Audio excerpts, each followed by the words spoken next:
waxtaan ñam la ku ko teewee ca nga. waxtaan ñam la ku ko teewee ca nga. Conversation is like a meal. Anyone present participates.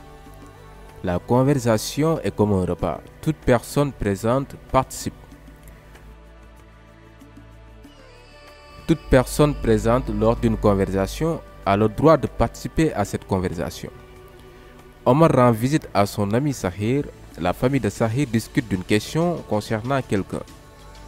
Et il demande son avis à Omar. Omar répond poliment qu'il ne fait pas partie de la famille et ne veut donc pas s'impliquer. Il cite ensuite ce proverbe pour lui. Ku bëgg akara ñeme kaani. Ku bëgg akara ñeme kaani. Whoever wants to eat a burnt fritter must brave the hot chili sauce.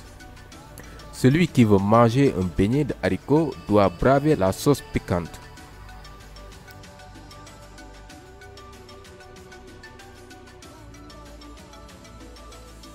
Il y a toujours des étapes désagréables ou indésirables qui doivent être affrontées avec courage et détermination avant de pouvoir atteindre ses objectifs. Wàññi bëñu gaynde day fekk mu dee. Wàññi bëñu gaynde day fekk mu dee. Ma bamtuwaat ko. Wàññi bëñu gaynde day fekk mu dee. It's not possible to count the teeth of a lion unless it is dead. Il n'est pas possible de compter les dents d'un lion s'il n'est pas mort.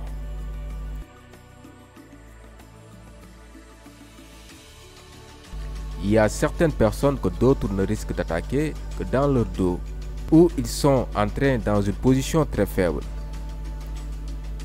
C'est un acte de lâcheté. Lors d'une réunion, le trésorier d'une organisation a fait de graves allégations concernant l'absence du président. La secrétaire lui reproche son manque de courage et de loyauté en utilisant ce proverbe.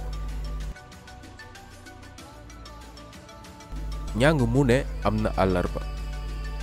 Ñàng mu ne am na àllarba. Every course has a Wednesday.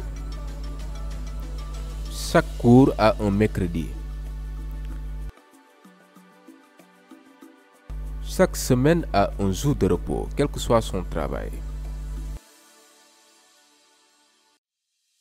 Bu la ngelaw mayee mbaam, ngelaw la koy xañ. Bu la ngelaw mayee mbaam, ngelaw la koy xañ. What is brought to a donkey by a gust of wind will be taken away by another gust of wind.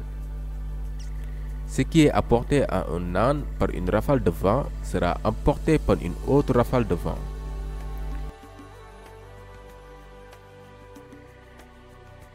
Une personne doit éviter de donner l'impression illusoire d'avoir obtenu un résultat qui pourra s'évaporer au moindre changement, le laissant honteux.